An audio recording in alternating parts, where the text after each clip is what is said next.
this just in, I just read this. It was published yesterday and I wanted to share it with you all quickly. It's a story of Kylie Welch, a woman who shares her story, shares where she is today after a horrific pit bull attack, which took place in 2017 at Angel Ridge Animal Rescue in Meadowlands, Pennsylvania. She says that there was a male pit bull that had been brought to the rescue 2 days prior and was placed in a pen that was labeled friendly and playful. She says she took the dog out for playtime when it unleashed a violent attack. I'm going to link you to this article. I would encourage you to read it. But the attack lasted approximately 20 minutes. She says what happened is that her daughters, who were aged 4 and 8, went with her to walk the dogs. I should mention that she says that this rescue was very intent on having the children be around the dogs. She says that the rescue encouraged her to take photos of her children playing with the dogs to show how friendly they were. And we see this all the time with pit bull advocates. They just love to place their babies and children close to these unpredictable, purpose-bred killers. These dogs were bred to be efficient killers. And, this article I'm going to talk about here, it really ties in with a video that I uploaded a while back called "The Sickening Comments Dog Lovers Leave on News Reports of Dog Attacks," where I talk about how utterly insane pit bull advocates are. They are in denial about the true nature of these dogs and what they were bred for. They are denying their genetics. And they are denying the experiences of countless people who report being attacked by dogs that were raised in loving homes, never trained to be vicious, dogs that were very well socialized, dogs that appear to be very sweet dogs for many years, until one day they decide to launch an unprovoked attack. Pit bull advocates will deny this adamantly, and they will say that these people are lying, that there's media bias, and they come up with all kinds of crazy excuses. And not only that, they attack the victims of pit bull attacks. I'm going to tell you what happened here. This woman, she was walking the dog when all of a sudden she says that this male gray pit bull knocked down her daughter and was going to bite her daughter in the face. She says that the dog had been playing with them for about 10 to 15 minutes before he jumped on her daughter. And so she jumped in and began to push him off her daughter when the dog bit her on the arm. Kylie says that the dog didn't just get a hold of her arm. It was like when a dog plays with a rope toy. He was shaking his head, then re-gripping. Now, I could just imagine this. These dogs do not bite the way other dogs bite. These dogs were bred to clamp down and shake and not let go and do massive damage, whereas other dogs will bite and let go. These dogs were bred to do massive damage and to kill. So this is something pit bull lovers, advocates, are in denial about. The damage they do is so much more severe than other dogs. And when they give the argument that all dogs bite, that's true, but not all dogs do this kind of damage. Justin Killion, who rented a house nearby, rushed over and tackled the dog. He kicked and punched the dog and threw himself over Welch's body to shield her from the blood-drenched canine. And he says the dog was relentless. He kept coming back. Welch was bleeding so badly.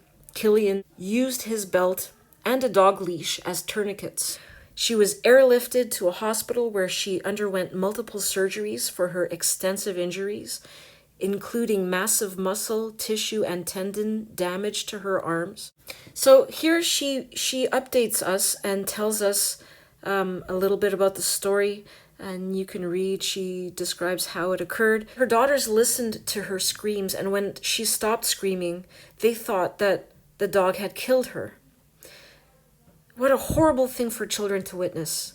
I mean, for those of you who don't have kids, you might not be able to understand, but when you are a mother or a father, your children's well-being is your top priority, at least with healthy people.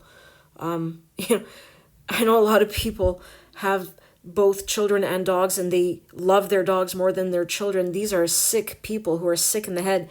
But most healthy people will prioritize their children, and any sort of harm done to their children, this is a parent's worst nightmare. She says her daughter still has PTSD and issues stemming from the event. She's absolutely terrified of dogs, even stuffed like teddy bear puppies, she writes. And when her other daughter sees a loose dog, you can see the horror and panic in her face. Kylie says that her PTSD has been unbearable at times. Her friends and family have become frustrated with her lack of improvement since the attack because she refuses to ever trust any dog anywhere ever. Well, I don't blame her, because no dog can ever be trusted. She says physically she's not doing any better today than she was last year. Her arms feel tighter. She has less mobility. She's in pain 24/7 and says it never gets better. She says that she can barely bend her wrists forward or back. Washing her kids' hair in the bath is awkward and difficult. Holding babies scares her because she never knows when her left hand will stop working, causing her to drop things. She writes that she works in a daycare and had to give up working in the infant room because she refused to take chances. She has horrible scars, and you can see her arms here, terrible, all over both arms, including a skin graft on her left arm. The children she cares for ask her every single day what the scars are. They are only 18 to 24 months old and have no idea what this kind of scarring is. She writes, and this is the part I want to address here, that she's constantly ridiculed and made fun of. People who have pit bulls, she writes, or love them, call me evil, stupid, a terrible mother, a waste of human life. You name it, and I've heard it, she writes. All because I never want to see anyone suffering through anything like this again.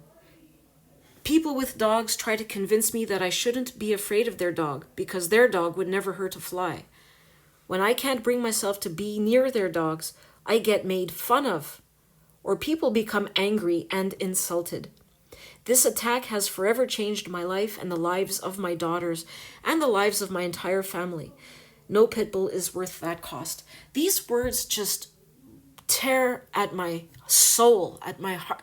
I mean, I feel a mix of sadness and anger and frustration.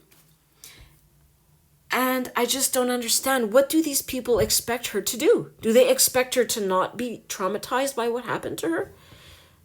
It says that the dog has been put down, and I guess that's what they are upset about. I bet that some of these people who oppose euthanizing dogs support the death penalty and would not care if a human would be killed after murdering someone. These people just don't value human life. And it boggles my mind, and I cannot understand. This degree of brainwashing is just incredible to me. Why is the life of this animal so precious to you, so valuable? You don't even care about the food that's on your plate and all the animals that are tortured and killed so you can have 60 seconds of pleasure as you wolf down a hamburger.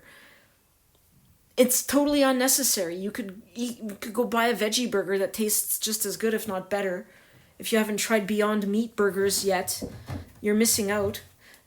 I just don't understand the hypocrisy. I don't understand how these people can react in such a way to attack the victims. Like she's not going through enough already. Where's your compassion? Where's your empathy for these children who thought they were seeing their mother dying in front of them? Could you imagine they have to live with those images for the rest of their lives? They have to live with her screams echoing in their heads for the rest of their lives. Their lives are ruined. They're never going to get over this. Her injuries are never going to disappear. She's going to be scarred and, she's not going to have the same function of her arms that she enjoyed before the attack. permanently damaged from this attack. And these people are attacking her? What did they expect? They wanted the dog to remain alive so it could go and do this to other people? Is that what they wanted? They wanted the dog to be adopted by another family and put into some neighborhood where it could potentially do this to other people? We are talking about severely sick people, sociopaths here, who do not care about human safety, human well-being. They don't care about kids. They don't care about humans at all. Yet they have the nerve to call themselves, morally superior. They think they have big hearts, and people like us who don't want these killing machines around in our neighborhoods, they call us cold-hearted. They tell us we have no soul. We're the monsters. No, it's backwards. We are the ones with empathy. We are the ones with a heart. They read this story, they're going to laugh. They're going to respond with a laughing emoji. You know what I'm saying? They don't care. I read a story like this, it brings tears to my eyes. I'm choked up because I can just imagine my kids having to see that. If that were to happen to me, Man, anyway, I gotta go. Just wanted to share that with you. Again, this highlights the severe mental disorder we are dealing with, and the brainwashing is just unbelievable. Unbelievable. This whole slogan of the Best Friends Animal Society, their slogan, save them all. Save the humans. Jesus. Anyways, have a good day, guys. I'll talk to you later. And remember, the future is dog-free. It's got to be dog-free. This is not sustainable. This cannot go on. And I've read some people are saying that they're seeing more and more negative stories about dogs in the news, and more people commenting negatively about dogs. I really do think people are starting to wake up. People are speaking out more, and I am hopeful that the future is dog-free.